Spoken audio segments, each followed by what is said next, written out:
श्री उमा स्वामी विरचित तत्वार्थ सूत्र आचार्य पूज्यपाद स्वामी विरचित सर्वार्थ सिद्धि टीका है। कल हमने पहला सूत्र का टीका पढ़ा था और उसमें सम्यक दर्शन, सम्यक ज्ञान और सम्यक चारित्र का नाम का अर्थ कल हमने देखा था, मालूम है ना। तो सम्यक दर्शन का अर्थ क्या है, सम्यक ज्ञान का अर्थ क्या है और सम्यक चारित्र मतलब क्या है। तो आचार्य ने सम्यक दर्शन का स्वरूप क्या बताया, क्योंकि उनके लक्षण से तीनों में भिन्नता है। सम्यक दर्शन का लक्षण भिन्न है और सम्यक ज्ञान का भिन्न है और वैसे ही सम्यक चारित्र का भी भिन्न है। तो सम्यक दर्शन आचार्य ने किसको कहा? पहले उससे पहले क्या कहा? ज्ञान पूर्वक, राइट। जो हाँ, लेकिन यहाँ पे क्या लेना है, जो अर्थ नाम का उन्होंने आचार्य ने बताया। श्रद्धान फिर कैसे किया जाए? पदार्थों का हमें श्रद्धान करना है, लेकिन श्रद्धान कैसे किया जाए? अंध श्रद्धान करे क्या किसी ने कहा? नहीं। पदार्थों के सही रूप का ज्ञान के साथ जो श्रद्धान किया जाता है उसको क्या कहा जाता है? सम्यक दर्शन कहा जाता है।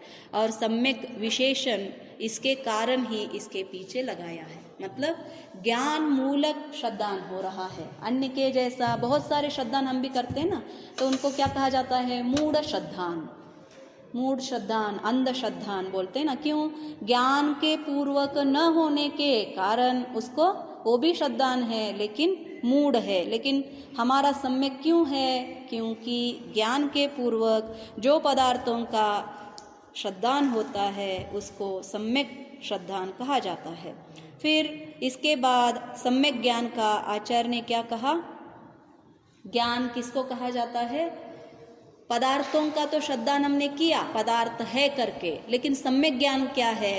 तो उससे भिन्न लक्षण वाला है ना।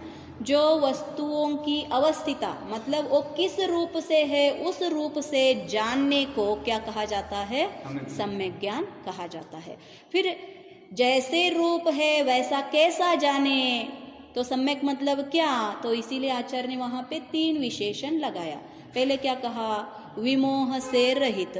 दूसरे क्या कहा? संशय से रहित। और तीसरा विपरीतता से, विपर्य अथवा विपरीतता से रहित। ये तीनों गुणों से रहित अथवा दोषों से रहित जो ज्ञान है, ज्ञान है, उसको क्या कहा जाता है? सम्यक ज्ञान। फिर विमोह अनध्यवसाय दोनों एक ही है। अच्छा, दोनों एक ही। हाँ, अच्छा, पर्याय नाम है। तो आपने तीन कहे, संशय, दूसरा संशय, संशय शंका, शंका संशय, हाँ। तीसरा विपरीत कहो अथवा विपर्य कहो, हाँ, उल्टा समझना। मोह से रहितता होना पहला है, शंका से रहितता होना दूसरा है, तीसरा क्या है? विपरीत से रहितता। इसीलिए सम्यक दर्शन को निर्णयात्मक और निश्चयात्मक कहा जाता है। जब जीव को सम्यक दर्शन प्रकट होता है तो वो कैसा होता है? निश्चय होता है। उसमें ये सही ओ सही ऐसा शंका नहीं रहता है, निश्चय यही सही है, पूर्ण 100% कॉन्फिडेंट होता है। वो फॉलो करता है नहीं करता है ये बात अलग है, लेकिन जो संशय था सही गलत का वो बिल्कुल चला जाता है और क्या हो जाता है? निश्चयात्मक होता है। क्योंकि ये जो तीन गुण है, तीन दोष है, इनसे रहितता होने के कारण सम्यक ज्ञान जो है वो निर्णयात्मक और निश्चयात्मक होता है। फिर चारित्र कहा, क्या कहा आचार्य ने? हाँ हाँ हाँ, क्या कहा? तीन शब्द यहाँ पे लिखा। पहला में क्या लिया कंडीशन? कंपल्सरी ज्ञानी होना चाहिए। कैसे ज्ञानी? सम्यक ज्ञानी होना चाहिए। मालूम हो गया? मतलब सम्यक दर्शन, सम्यक ज्ञान प्रकट उसको होना ही चाहिए। ऐसा नहीं चारित्र में ले लूँगा फिर बाद में सम्यक दर्शन ज्ञान करूँगा, एक कंडीशन आचार्य ने नहीं लिया है। कंपल्सरी पूर्व अवस्था में, चारित्र लेने से पहले के पूर्व अवस्था में उसको सम्यक ज्ञान की प्रकटता होना चाहिए। तो ये पहला कंडीशन दिया। फिर दूसरे में क्या कहा, संसार का जो कारण है, क्या कारण है संसार का कारण, कर्म का आश्रव। मालूम हो गया, कर्म के आश्रव होने के कारण जीव का संसार क्या हो जाता है, बढ़ता है अथवा बनता है। तो ये संसार का मूल का छेद करने के कारण जो कर्म के आश्रव के कारणभूत अथवा निमित्तभूत ऐसे क्रियाएं हैं, उनसे क्या होता है, उपरम, यहाँ पे शब्द लिखे ना, उपरम मतलब संस्कृत का अर्थ क्या है, छोड़ना, बंद करना। मतलब अभी तक करता था लेकिन अब क्या करेगा, उस कार्यों को बंद करेगा।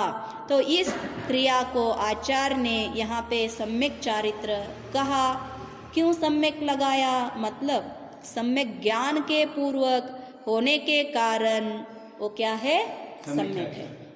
और आगे बताएंगे, चारित्र के पहले सम्यक विशेषण अज्ञान पूर्वक का आचरण के निराकरण करने के लिए कहा है। मालूम हो गया, अज्ञान पूर्वक आप चाहे जो सम्यक ज्ञानी चारित्र करता है डिट्टो करो, फिर भी उसको मोक्ष मार्ग में लिया नहीं जाएगा। क्यों, वो चारित्र आपको संसार काटने में अथवा मोक्ष दिलाने में समर्थ नहीं है। जैसे छोटे बच्चे खेलते हैं ना, क्या करते हैं, बड़े लोग डोसा बनाते हैं, वैसे वो भी खेल खेल में डोसा बनाते हैं, लेकिन वो डोसा खाया जाता है क्या, नहीं। तो वैसे ही उससे पेट नहीं भरती, वैसे ही अज्ञान पूर्वक जो किया हुआ चारित्र को आचार्य उसका नाम क्या देते हैं, बाल आचरण। आचरण का नाम क्या है, मिथ्या तो नहीं देंगे, क्या देंगे, बाल आचरण। बालक जैसा क्रिया करता है, खेलता है, उसके जैसे ये आचरण है। मालूम हो गया। तो इतना हमने कल देखा था। अब आगे का पैराग्राफ देखेंगे। दर्शन, ज्ञान और चारित्र का व्युत्पत्ति अर्थ। अब पहले हमने क्या देखा, रूढ़िगत, दो टाइप से बताए थे ना आचार्य ने। एक रूढ़िगत से सम्यक शब्द का अर्थ बताया, एक व्याकरण से सिद्ध करके बताया। वैसे ही ये दर्शन, ज्ञान, चारित्र नाम मात्र से अर्थ बताया। अब हाँ, उसका हाँ? क्या हुआ, व्युत्पत्ति अर्थ। हाँ, व्युत्पत्ति मतलब उत्पत्ति। हाँ, व्यू लिखा है ना, व्युत्पत्ति है, उसको उत्पत्ति हम कहते हैं। संस्कृत का बहुत सारे ट्रांसलेशन हो जाते हैं ना, हमारे सरल भाषा में जो कठिन है उसको निकाल कर सिर्फ ऊ लिख जाते हैं, बस उतना ही, और कुछ नहीं। दर्शन, ज्ञान और चारित्र का पेज नंबर है 5 और हिंदी का पहला पैराग्राफ। ओके, दर्शन, ज्ञान और चारित्र का व्युत्पत्त्यर्थ मतलब उसकी उत्पत्ति का अर्थ। दर्शन का शब्द का उत्पत्ति, जैसे यहाँ पे सम्यक शब्द का उत्पत्ति हमने कैसे बताया, सम उपसर्ग लगाया और अच धातु लगाया, क्विप प्रत्यय, तीनों मिलने से हमें सम्यक शब्द की उत्पत्ति हुई है। वैसे ही दर्शन शब्द की उत्पत्ति कैसे है, ज्ञान शब्द की उत्पत्ति कैसे हुआ और चारित्र शब्द का उत्पत्ति, तीनों का यहाँ पे चर्चा किया जाएगा। देखो, पहला दर्शन शब्द का व्युत्पत्ति लभ्य मतलब उसका व्युत्पत्ति का लाभ कैसे मिला है बताते हैं। अर्थ है पश्यति, दृश्यते, अनेन दृष्टि मात्रम वा दर्शनम, ये संस्कृत का शब्द है। दर्शन मतलब क्या, एंड में आ गया ना, पश्यति, पश्यति मतलब क्या, देखना। मतलब दृश्यते अनेन, पश्यति मतलब क्या, देखने वाला अथवा देखना, ऐसा होता है। दृश्यते ने अनेन मतलब किससे देखता है, किससे देखता है, वस्तुओं को। यहाँ पे कर्ता, कर्म, करण तीनों का ले लेना। ओके, और दृष्टि मात्रम, दृष्टि मतलब क्या, क्रिया, देखने का क्रिया। पहले में पश्यति मतलब देखने वाला, देख रहा है, ऐसा। दृश्यतेनेन मतलब किससे देखता है, आंख से देखता है, और क्रिया क्या है, दृष्टि है, जो देखता है। मालूम हो गया, पहला का अर्थ क्या, पश्यति मतलब जो देखता है। दूसरा का अर्थ क्या बताया आचार्य ने, जिसके द्वारा देखा जाता है। आंख से देख सकते हो अथवा अन्य अचक्षु, अचक्षु मतलब क्या, शब्द, शब्द देखा जाता है क्या, सुना जाता है। लेकिन सुनने को भी क्या कहा जाता है? दर्शन। मालूम हो गया? शब्द हमारे कान में पड़ते हैं, वो भी क्या है? दर्शन।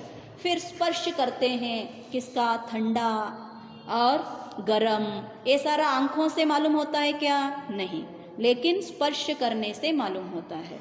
जो चीज़ देखा जाता है उसको चक्षु दर्शन कहते हैं, और अन्य इंद्रियों से जो वस्तुओं का क्या हो जाता है? दर्शन होता है, उसको अचक्षु दर्शन कहा जाता है। तो इसीलिए आचार्य ने यहाँ पे क्या रखा? जिसके द्वारा देखा जाता है। तो इंद्रिय नहीं होते तो हम देख सकते थे क्या? नहीं देख सकते। इसीलिए जिसके द्वारा देखा जाता है, या देखना मात्र। देखना मात्र मतलब क्या? क्रिया। देखने का, जो देखने का क्रिया है ना, मैं देख रहा हूँ, द क्रिया है। तो पहला वाला पुरुष है, देखता है। दूसरा वाला जो आपने वस्तु उपयोग किया, साधन को उपयोग किया देखने के लिए, तो उसको कहा। तीसरे को क्या कहा? जो क्रिया कहा। मालूम हो गया? तो इन तीनों को भी ही क्या कहा जाता है? दर्शन कहा जाता है। मालूम हो गया? सिर्फ देखने क्रिया को ही दर्शन नहीं, जो देख रहा है, इसीलिए सम्यक दृष्टि कहते हैं ना। सम्यक दृष्टि मतलब क्या? उन्होंने पदार्थों का सम्यक रूप से श्रद्धान किया है अथवा देखा है। तो वस्तु कौन से हैं? वो भी दर्शन के वस्तु है, इसीलिए अनेन। फिर देखना मात्र, उस समय जो देख रहा है, इसको दर्शन कहा। अब देखो, ज्ञान शब्द का व्युत्पत्ति लाभ अर्थ है। देखो, ज्ञान का व्युत्पत्ति जैसे दर्शन की हुआ, वैसे ज्ञान का भी देखो। जानाति ज्ञायते अनेन ज्ञप्ति मात्रम व ज्ञानम। देखो क्या कहा? जानाति। जानाति मतलब क्या? जो जानता है, राइट, पुरुष। तो दूसरा का क्या कहा? जो ज्ञप्ति मात्रम व ज्ञानम, दोनों एक में लेना। ज्ञायते अनेन मतलब जैसे दृश्यते अनेन कहा ना, वैसे ही जिसके द्वारा जाना जाता है। किसके द्वारा जाना जाता है? हमारी या मति ज्ञान अथवा शुद्ध ज्ञान। तो इनको क्या कहा? उनको भी ज्ञान कहा, जिसके द्वारा जाना जाता है। या ज्ञानम, ज्ञान मतलब यहाँ पे क्या लेना? क्रिया अथवा ज्ञप्ति। संस्कृत में और एक शब्द लगाते हैं, जो जानने की क्रिया होता है उसको क्या कहते हैं? ज्ञप्ति कहते हैं। तो वो ज्ञप्ति मात्रम, ये तीनों को भी क्या कहा जाता है? ज्ञान कहा जाता है। मालूम हो गया? सम्यक ज्ञान किसको कहा जाता है?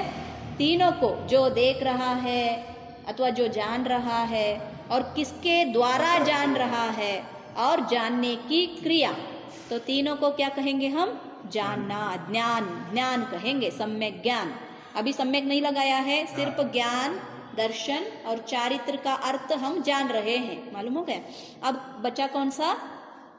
चारित्र। कल भी, परसों भी हमने इसके बारे में चारित्र शब्द का चर्चा किया था। अब देखो आचार्य के हिसाब से चारित्र शब्द का व्युत्पत्ति लभ्य अर्थ ऐसा है। क्या है? चरति, चर्यते अनेन चरण मात्रम व चारित्रम। क्या कहा यहाँ पे? चरति।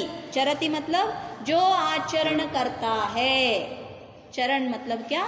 आचरण करना। देखो पहला क्या कहा? जो आचरण करता है, उस व्यक्ति को भी क्या कहेंगे?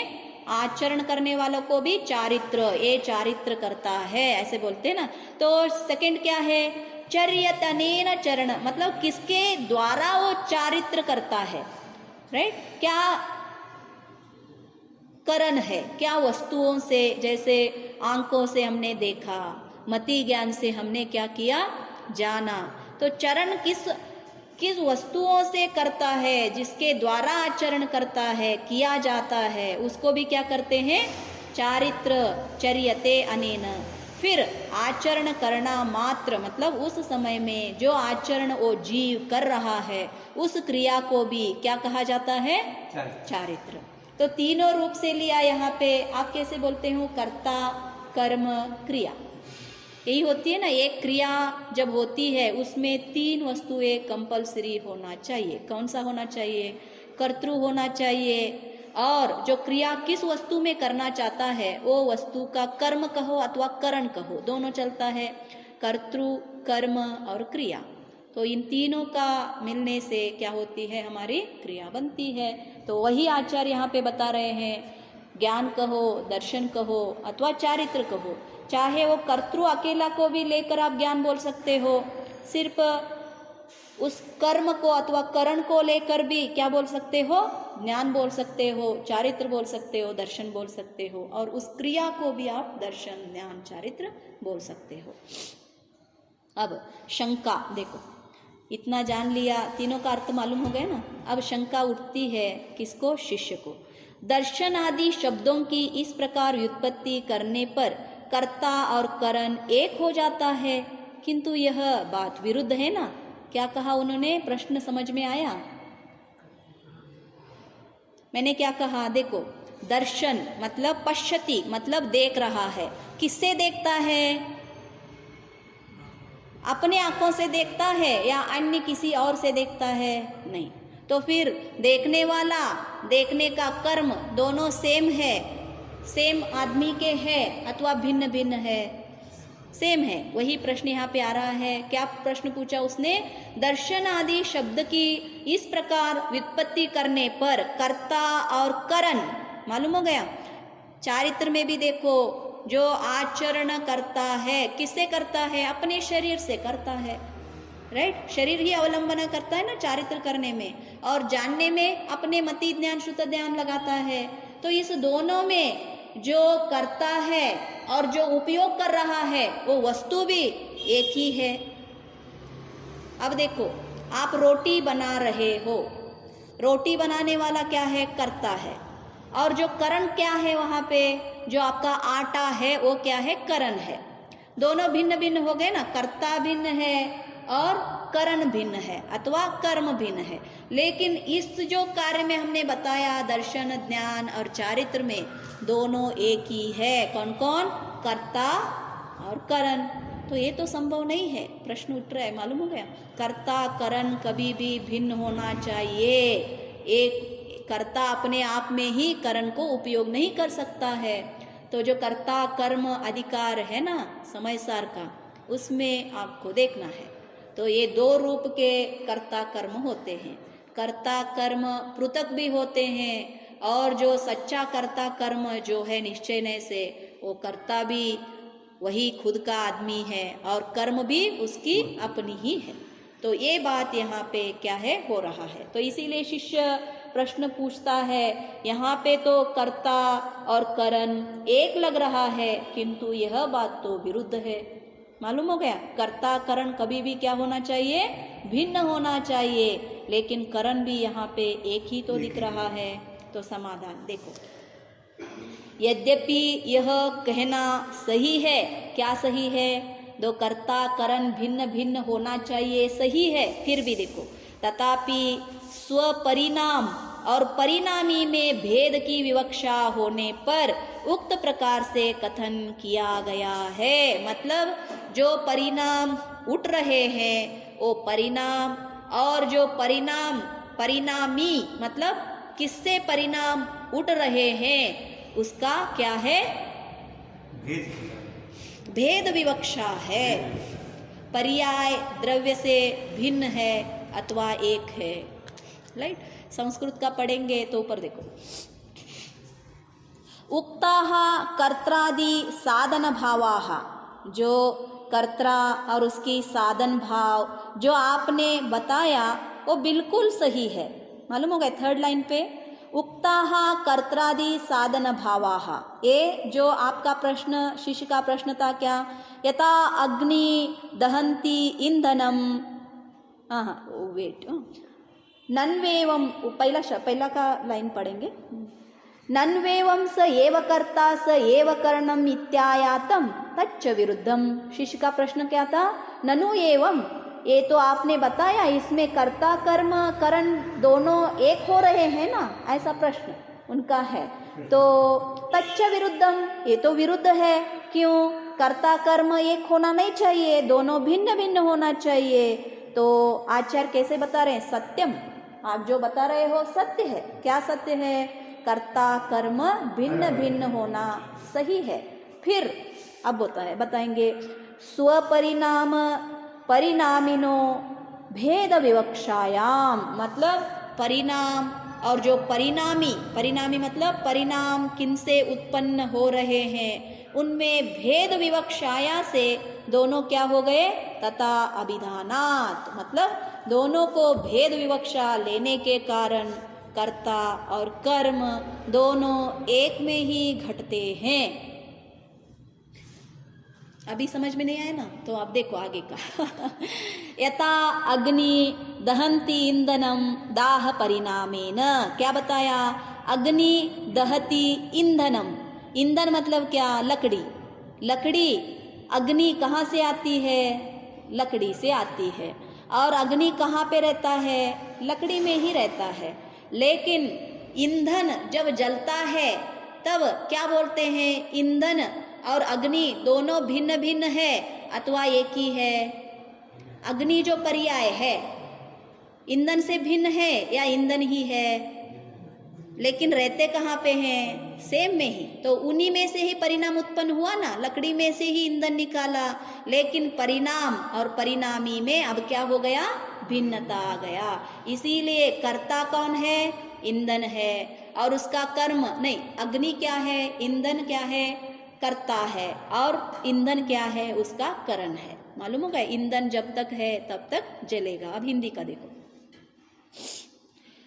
यद्यपि यह कहना सही है तथापि स्वपरिणाम और परिणामी में भेद की विवक्षा होने पर उक्त प्रकार से कथन किया गया है। जैसे मतलब शिष्य को समझ में नहीं आया तो इसीलिए आचार्य दृष्टांत दे रहे हैं। अग्नि दाह परिणाम के द्वारा, मतलब जो अग्नि दहन कर रही है, जो अग्नि उठ रही है, दाह है, उस परिणाम के द्वारा ईंधन को जलाती है। मालूम हो गया? अग्नि है किसमें? ईंधन में ही है। लेकिन वही अग्नि जब पर्याय रूप से उठकर उस ईंधन को जलाती है। यह कथन भेद विवक्षा के होने पर ही बनता है। मालूम हो गया? तो अग्नि क्या हो जाता है? दहन करती है। इसमें अग्नि को और लकड़ी को हमने भेद भेद समझा। मालूम हो गया ना? ईंधन, लकड़ी में अग्नि है क्या? अग्नि कहाँ पे रहती है? देखो अग्नि कहाँ ये सारा समझने की आवश्यकता है। अग्नि कहाँ पे रहती है? आप अग्नि लगाते हो ना घर में, वो कैसे लगाते हो? कहाँ से आती है अग्नि? लकड़ी में रहता है ना। इवन आप जो मैचिस रहते हैं वो क्या है? दोनों भी लकड़ी है या क्या है? लकड़ी ही है। जब आप उसको क्या करते हो, मतलब मर्दन करते हो, तब अग्नि आती है। कहाँ से आई अग्नि? कहाँ थे? लकड़ी में ही थी ना। लेकिन लकड़ी में ही होते हुए किसको जला रही है? लकड़ी को ही जला रही है। तो अग्नि किस में है? लकड़ी में ही है। लेकिन दोनों एक वस्तु के ही परिणाम, जो अग्नि उठी वो भी लकड़ी का ही है ना, लेकिन जला रही है किसको? लकड़ी को ही। तो करण कौन है? लकड़ी है। कर्ता कौन है? लकड़ी ही है। तो इसीलिए भेद विवक्षा से जो परिणाम और परिणामी में क्या है? भिन्नता है। स्वरूप में भिन्नता है ना, तो इसीलिए पर्याय हुआ और एक करण हुआ। देखो अब आगे बताएंगे फिर से। यहाँ चूंकि पर्याय और पर्यायी में एकत्व और अनेकत्व के प्रति अनेकांत है। मालूम हो गया? अनेकांत सभी में लग जाता है। तो क्या कहा? पर्याय और पर्यायी एक है या भिन्न है? पर्याय और पर्यायी मतलब अग्नि और ईंधन दोनों एक है या भिन्न है? एक है। आप बताए भिन्न है। देखो दोनों भी सही है। क्यों? अनेकांतवाद है। इसीलिए आचार्य ने क्या कहा? अग्नि और ईंधन दोनों एकत्व भी है और अनेकत्व भी है। एकत्व क्यों है? क्यों? अग्नि ईंधन में ही रहती है। ईंधन से उसका अवस्था अथवा अस्तित्व भिन्न नहीं है, तो इसीलिए उसका ही वस्तु होने के कारण दोनों एक है। चाहे उसको ईंधन कहो, चाहे उसको अग्नि कहो। लकड़ी का उपयोग किसके लिए होता है? चूल्ही में जलाने के लिए, तो इसीलिए उसको ईंधन कहा जाता है। ईंधन मतलब क्या? दहन क्रिया। तो उसी में अग्नि है। लेकिन जो ईंधन है अब जल रहा है क्या? नहीं। लेकिन जलते वक्त उसमें दाह आ रहा है।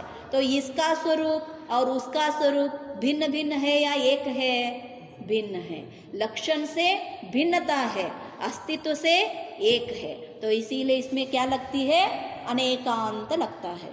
ये ज्ञान हमें आना चाहिए। अनेकांत वस्तु का पकड़ जब तक हमें नहीं आएगा तब तक भी ये सिद्धांत ग्रंथ आगम हमें समझ में नहीं आएगा। तो इसीलिए आचार्य क्या कहा, पर्याय और पर्यायी में एकत्व और अनेकत्व। क्या कहा, एक मतलब एक, अनेक मतलब बहु। मालूम हो गया, दो ही होना चाहिए ऐसा नहीं, 1000 भी हो सकते हैं। तो इसीलिए पर्याय और पर्यायी में एकत्व और अनेकत्व के प्रति कैसा वाद है, अनेकांत है। वस्तु में अनेकांत वस्तु है ना, वो दोनों भिन्न भिन्न रूप को पकड़ लिया। तो इसीलिए आचार्य ने क्या कहा, ये अनेकांत है। अतः स्वातंत्र्य और पारतंत्र्य विवक्षा के होने से, देखो क्या कहा, स्वातंत्र्य और पारतंत्र्य विवक्षा के होने से एक ही पदार्थ में पूर्वोक्त कर्ता आदि, मतलब कर्ता करण क्रिया कहाँ पे होती है, वो भी अपने में ही होता है। तो इसीलिए जो कोई साधन भाव विरोध का प्राप्ति नहीं होता है। स्वातंत्र्य और पारतंत्र्य विवक्षा के होने से, स्वातंत्र्य कहाँ से कहा, दोनों कर्ता और करण क्या होना चाहिए, स्वतंत्र होना चाहिए, इंडिपेंडेंट होना चाहिए। जैसे रोटी बनाने वाला और रोटी का आटा स्वतंत्र है अथवा पारतंत्र है, स्वतंत्र है, इनमें कोई रिलेशन नहीं है। कुछ रिलेशन है क्या आटा में और जो आटा बनाने वाला में, नहीं।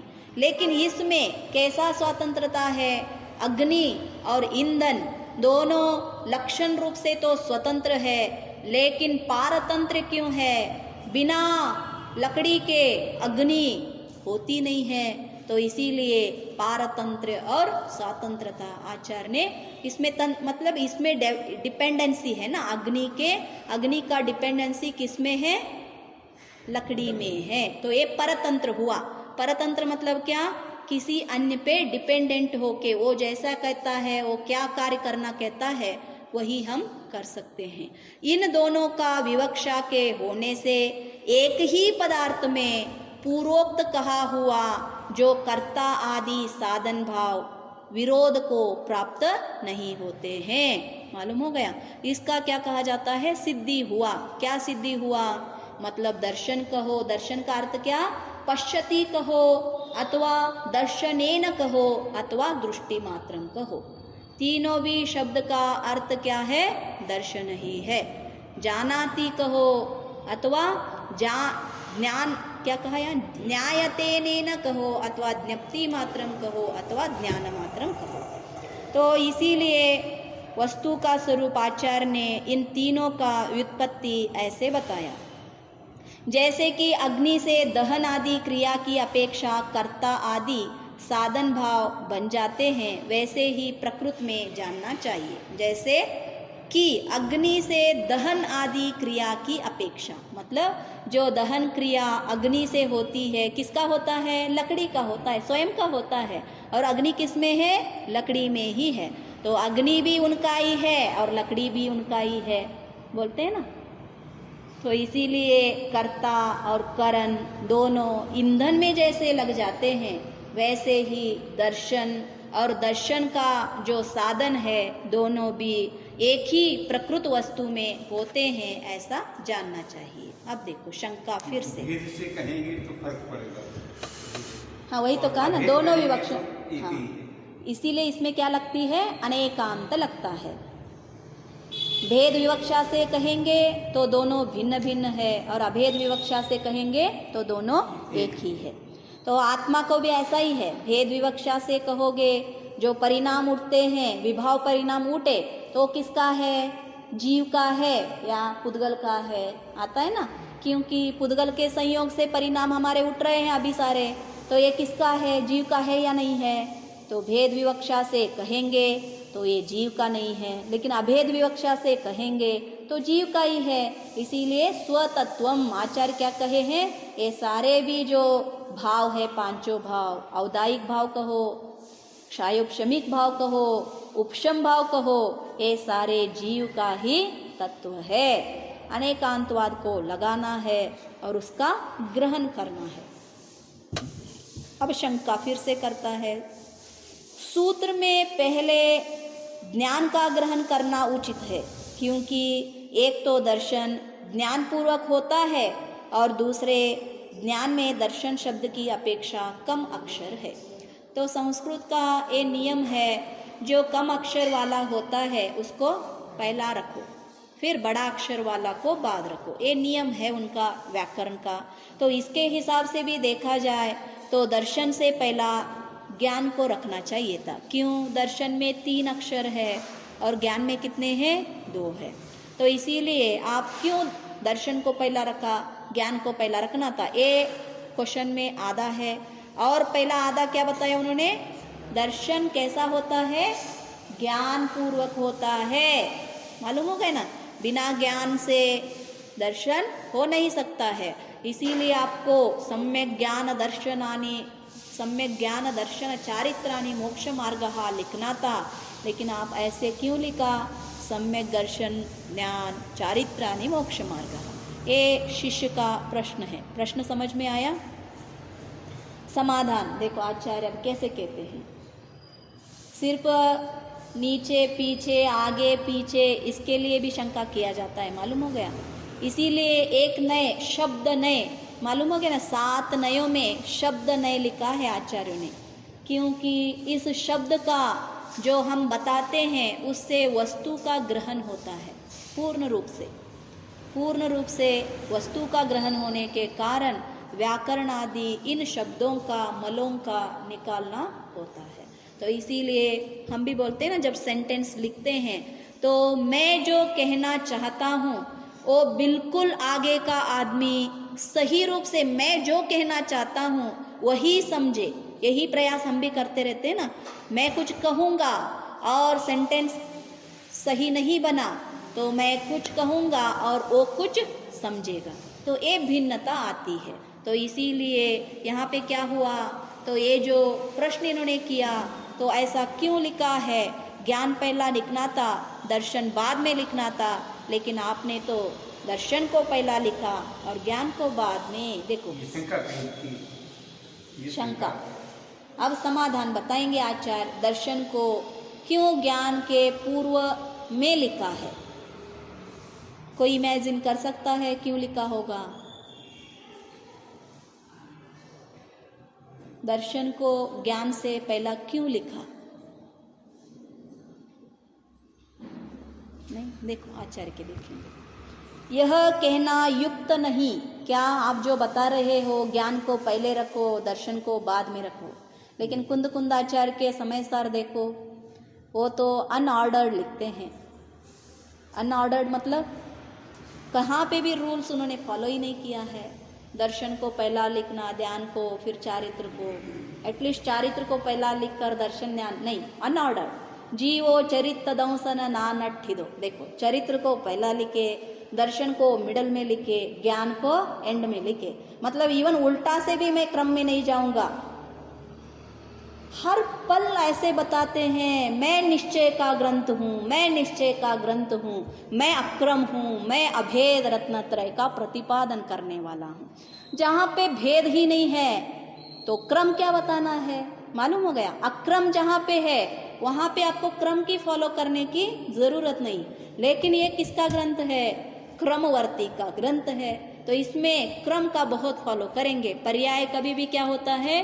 क्रमवर्ती होते हुए भी व्यवस्थित होता है। वो व्यवस्था का यहाँ पे बता रहे हैं। दर्शन पहला क्यों, ज्ञान बाद में क्यों, मालूम हो गया। यह कहना युक्त नहीं कि दर्शन ज्ञान पूर्वक होता है, इसीलिए सूत्र में ज्ञान को पहले ग्रहण करना चाहिए। क्योंकि देखो क्या कहा उन्होंने, आचार्य ने उनका क्वेश्चन को रिपीट किया है कि उन्होंने क्या कहा था?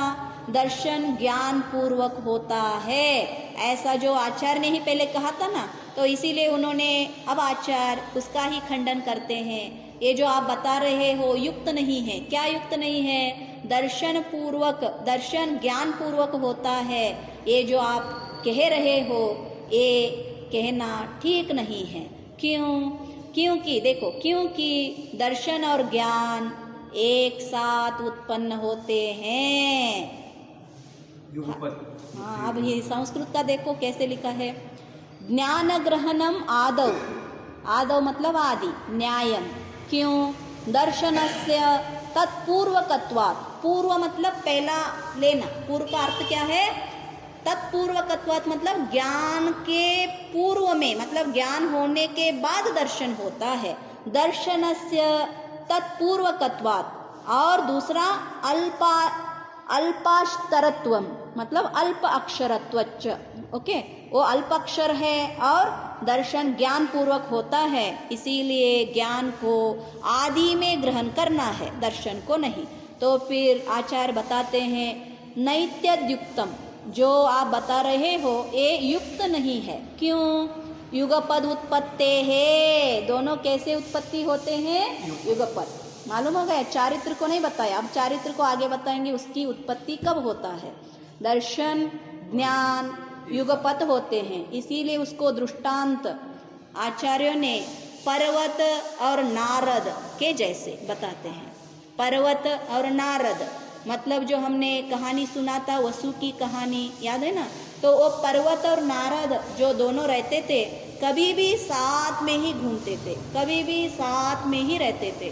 तो जहाँ पे पर्वत है वहाँ पे नारद होगा ही, ऐसा क्या था? रूल्स था। तो इसीलिए जहाँ पे आप सम्यक दर्शन बताओगे वहाँ पे कंपलसरी सम्यक ज्ञान होगा, लेकिन चारित्र होगा भी नहीं भी होगा।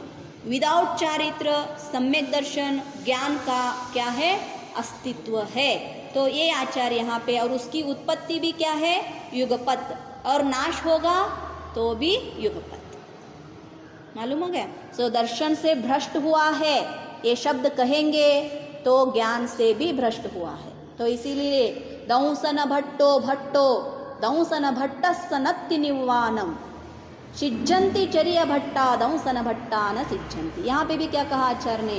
दंसन भट्टो भट्टो, जो दर्शन से भ्रष्ट होता है वो भ्रष्ट ही है।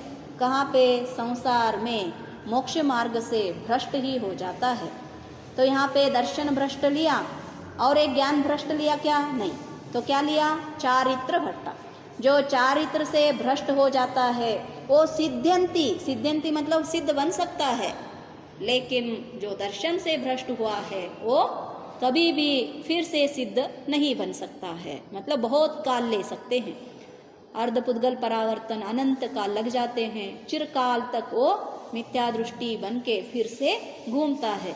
इवन उत्पत्ति का, रहने का और नाश होने का, इन दोनों का कैसा है? युगपत है, दर्शन और ज्ञान का। ये कभी भी याद रखना, जब चतुर्थ गुणस्थान वर्ती होता है जीव तो उसको एट ए टाइम दर्शन ज्ञान युगपत, समय का इवन एक सेकंड का भी भिन्नता वहाँ पे नहीं है, युगपत प्रकट होते हैं। अब देखो युक्त नहीं कहाँ पे? हाँ, क्योंकि दर्शन और ज्ञान एक साथ उत्पन्न होते हैं। जैसे मेघ पटल के दूर हो जाने पर सूर्य के प्रताप और प्रकाश एक साथ व्यक्त होते हैं, होते हैं ना? मेघ पटल जब तक था तब तक क्या प्रकट होती थी? प्रकाश तो आता था, प्रकाश आता है ना, लेकिन जो ताप नहीं आता है। आपको ये प्रकाश तो मिलता है, मेघ पटल है, लेकिन ताप आता है क्या? ताप नहीं आता। लेकिन मेघ पटल निकलने के बाद ताप और प्रकाश दोनों एट ए सिंगल किरण में रहते हैं या नहीं रहते हैं? रहते हैं। वैसे ही ये जो मिथ्यात्व का पटल है, क्या निकलने के बाद? जो मिथ्यात्व कर्म प्रकृति है, वो एक कर्म प्रकृति निकलने के बाद जीव का दर्शन और ज्ञान दोनों एट ए टाइम प्रकट हो जाते हैं। जैसे मेघ पटल निकलने के बाद प्रताप और प्रकाश दोनों एट ए टाइम मिलते हैं, तो प्रकाश एक साथ व्यक्त होते हैं। उसी प्रकार जिस समय देखो हमने मिथ्यात्व लिखा, आचार्य ने क्या लिखा? दर्शन मोहनीय का क्या होना चाहिए? उपशम हो, क्षय हो अथवा क्षयोपशम हो। तो सम्यक दर्शन के लिए कारण कौन है? मिथ्यात्व कर्म प्रकृति है, अनंतानुबंधी नहीं। तो जाना क्या पड़ेगा हमें? मिथ्यात्व। उसका प्रत्यय कौन है? मिथ्यात्व है। तो बताते हैं उपशम क्षय या क्षयोपशम होने से आत्मा सम्यक दर्शन पर्याय से, सम्यक दर्शन क्या है फिर? पर्याय है। मालूम हो गया? पर्याय की प्राप्ति हमें करना है। किसका? सम्यक दर्शन पर्याय का। क्या बताए यहाँ पे? दर्शन मोहनीय का उपशम क्षय अथवा क्षयोपशम होने से आत्मा सम्यक दर्शन पर्याय से आविर्भूत होता है। मालूम हो गया? मतलब जो पूर्ण आत्मा है सम्यक दर्शन रूप से परिणमन करता है। मालूम हो रहा है?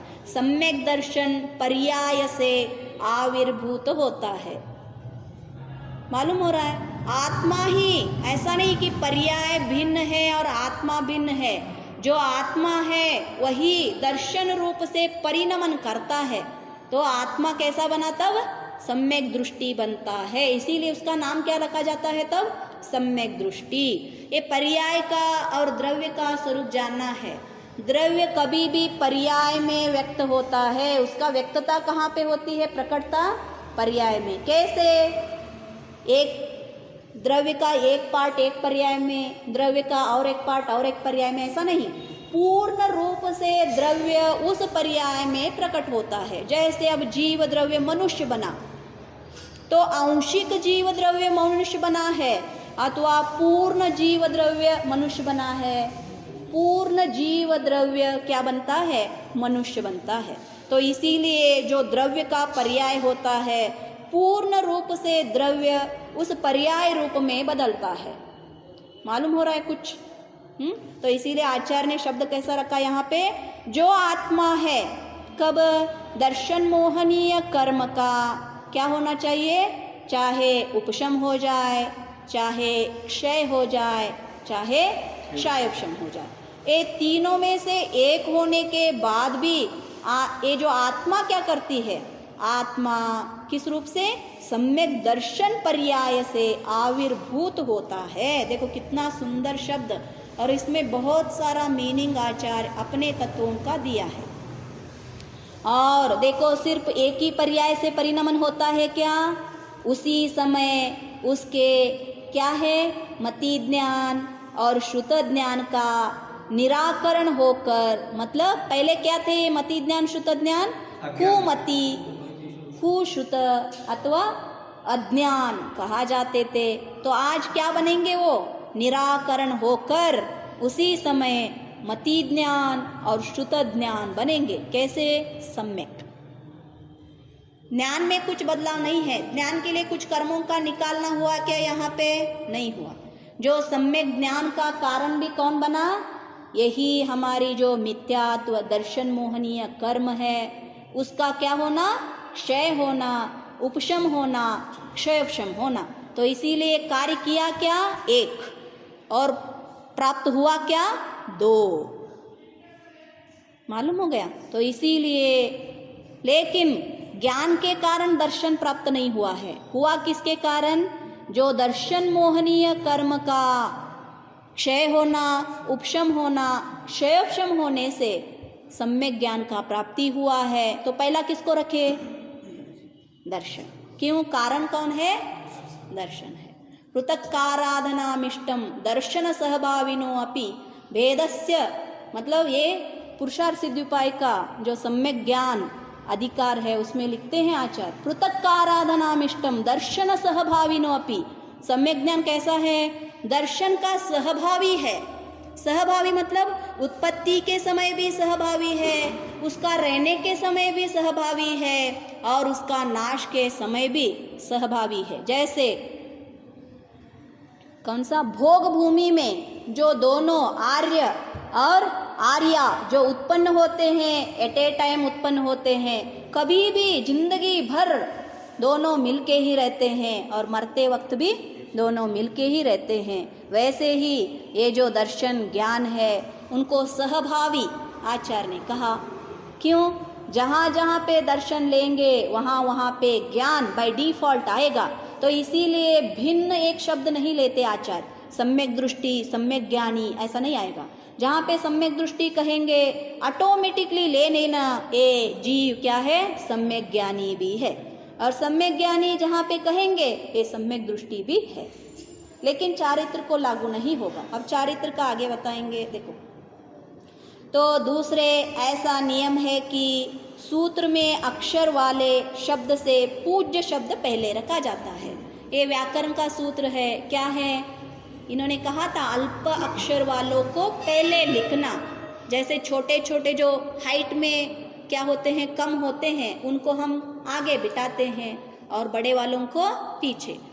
लेकिन आचार्य ने यहाँ पे क्या कहा, ये एक ही रूल्स अप्लाई नहीं होता। कभी कभी वीआईपी आएंगे तो वीआईपीओं को क्या किया जाएगा, आगे बिठाया जाएगा।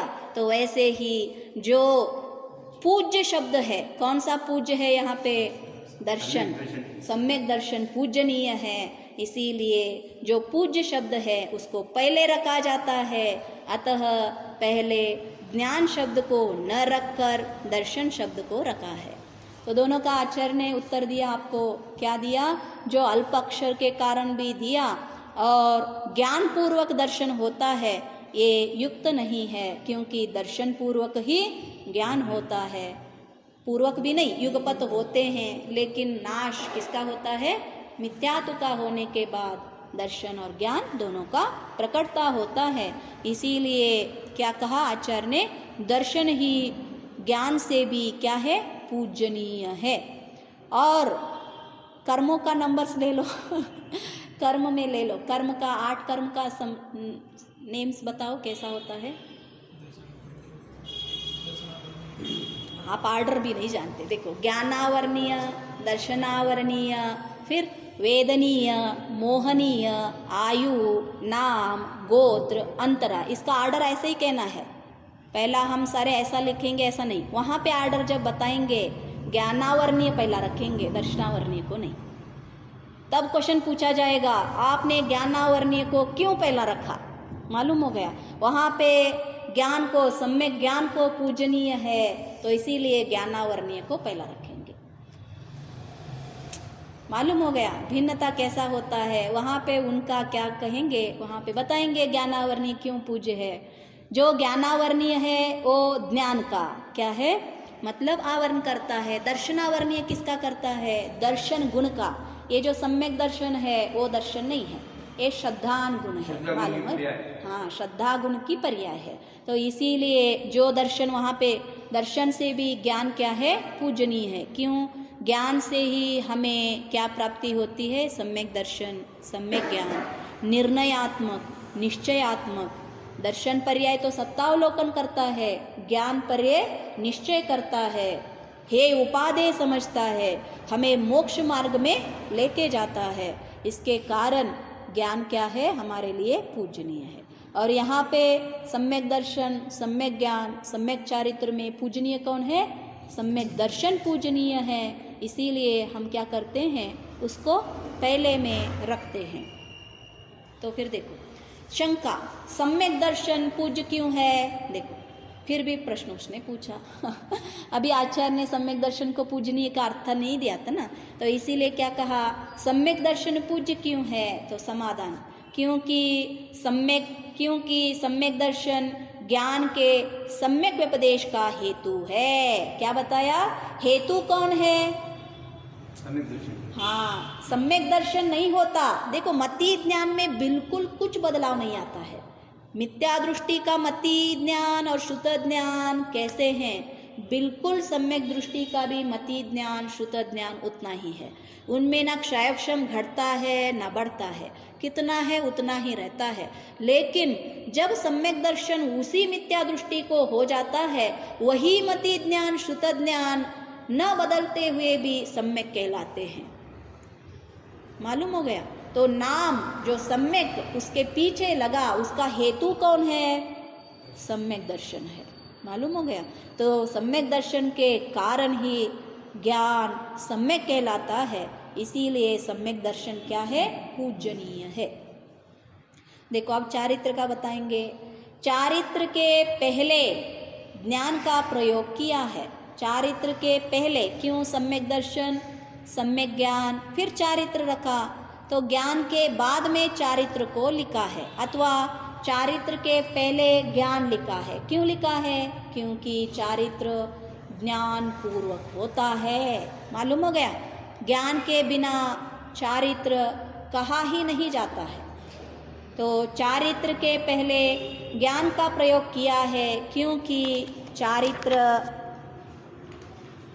इतना ही लिखा, चारित्र ज्ञान पूर्वक होता है। क्या क्या लिखा? नीचे ही लिखा ना, क्योंकि चारित्र कभी भी ज्ञान पूर्वक होता है। यहाँ पे युगपत लिखा कि आचार्य ने नहीं लिखा है, तो इसीलिए इसकी विधि बताइए, कैसे दर्शन होने का छाया उपशम और यहाँ पे उसका काम नहीं है ना, अब आगे बताएंगे उसको। बताइए। हाँ, दूसरा अधिकार में क्षय कैसा होता है, उपशम कैसा होता है, क्षय उपशम कैसा होता है, तीनों का बताएंगे दूसरे अधिकार में। क्योंकि अब यहाँ पे सिर्फ उनको नाम का निर्देशन करना है। आर्डर हम ऐसे ही क्यों लिखा, उसकी उत्पत्ति कैसी होती है, ये सूत्र का वहाँ पे उनको क्या करना है, प्रमाण बताना है।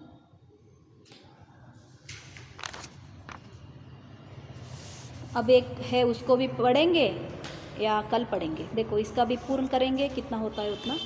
सब कर्मों का जुदा होना मोक्ष है। मोक्ष का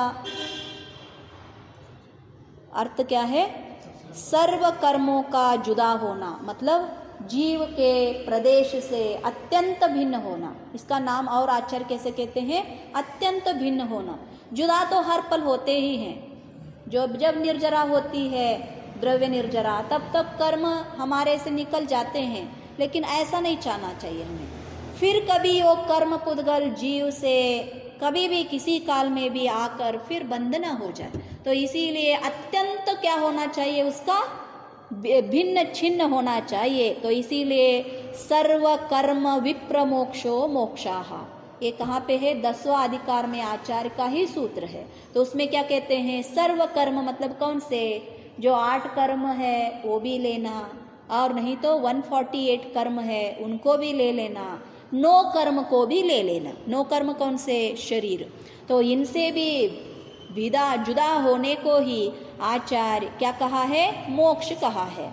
और अब मोक्ष मार्ग कहा है ना, मार्ग का अर्थ बताना है। मोक्ष मार्ग का शब्द 2 में भिन्न हुआ है, मोक्ष और उसका मार्ग। तो पहला मोक्ष का अर्थ बताया आचार्य ने, सब कर्मों का जुदा होना मोक्ष है, और उसकी प्राप्ति का उपाय क्या है? मार्ग। मार्ग मतलब क्या? उसको कैसे प्राप्त किया जाता है, उसका उपाय। मालूम हो गया? जैसे पैसे कमाना है, लेकिन पैसे कैसे कमाया जाए, उसका उपाय को क्या कहा जाता है? उसका मार्ग। तो गांव को जाना है, तो गांव को कैसे जाए, तो उसका जो मार्ग है, तो उसको मार्ग कहा जाता है, उपाय। सूत्र में मार्गहा इस प्रकार जो एक वचन रूप से निर्देश किया है, मैंने पहले भी बताया, मार्गह लिखा ना, मार्गाहा, गा करते तो क्या हो जाता था? बहुवचन हो जाता था। लेकिन यहाँ पे क्या किया? अ लिखा ना, तो इसीलिए यहाँ पे और कितना वस्तु है? 3 है। चारित्राणी, आनी आया ना, ये बहुवचन है। पहला का शब्द बहुवचन और एंड का शब्द एक वचन। ये व्याकरण में एक्सेप्टेंस होता है क्या? हम भी जब व्याकरण बोलते हैं, बहु लोगों को लेकर एक में एंड करेंगे क्या? एक वचन में नहीं। 4 लोग हमें उतना हिंदी नहीं आता है, लेकिन आप बोल सकते हो कोई भी सेंटेंस को, जो बहुवचन का शब्द होता है उसको बहुवचन में ही हम एंड करते हैं ना, तो ना सही है ना। लेकिन यहाँ पे क्या हो गया है? बहुवचन का शब्द को एक वचन में एंड किया है। कैसे किया? 3 है, सम्यक दर्शन, सम्यक ज्ञान, सम्यक चारित्राणी। चारित्राणी आया तो भी वो बहुवचन 3 में है, लेकिन तीनों को एंड कैसे किया? मोक्ष मार्गः, मार्गः, मार्गाहा नहीं, तो एक वचन में किया। तो यहाँ पे अब क्वेश्चन आता है, मार्गः इस प्रकार जो एक वचन रूप से निर्देश किया है, वह सब मिलकर मोक्ष मार्ग है। मतलब मार्ग क्या है? तीनों से मिलकर एक ही है। ऐसा मत समझो कि सम्यक दर्शन से भी मोक्ष है, सम्यक ज्ञान से भी मोक्ष है, सम्यक चारित्र से भी मोक्ष है। तीनों जुदा जुदा करके भी हम मोक्ष को प्राप्त करते हैं, ऐसा इसका अर्थ नहीं है। तीनों का मिलकर ही मोक्ष मार्ग है, इस बात के जताने के लिए किया है। इससे प्रत्येक में मार्गपना है, इस बात का निराकरण बिल्कुल करते हैं। मालूम हो गया शब्दों का। इसीलिए बहुत जब हम बात करते हैं, कुछ कहना चाहते हैं, तो व्याकरण इसीलिए आना चाहिए, जो मैं कुछ कहना चाहती हूँ, जो आगे वाला को वही क्या हो जाए, अर्थ समझ में आए। तो इसमें निराकरण बिल्कुल आचार्य ने किया। सम्यक दर्शन, ज्ञान और तीनों चारित्रों की, तीनों का एकता से ही क्या हो जाती है, मोक्ष मार्ग बन जाता है। अतः सम्यक दर्शन, सम्यक ज्ञान और सम्यक चारित्र, ये तीनों मिलकर मोक्ष का साक्षात मार्ग है, ऐसा जानना चाहिए। कल हम आगे का देखेंगे। जवानी के ज्ञान से सूझे लोकालोक, सोवानी मस्तक नमो सदा देत हो डोम। हे जिनवानी भारती तो हे जपो दिन रैन, जो तेरे शरणा गए सो पावे सुख चैन।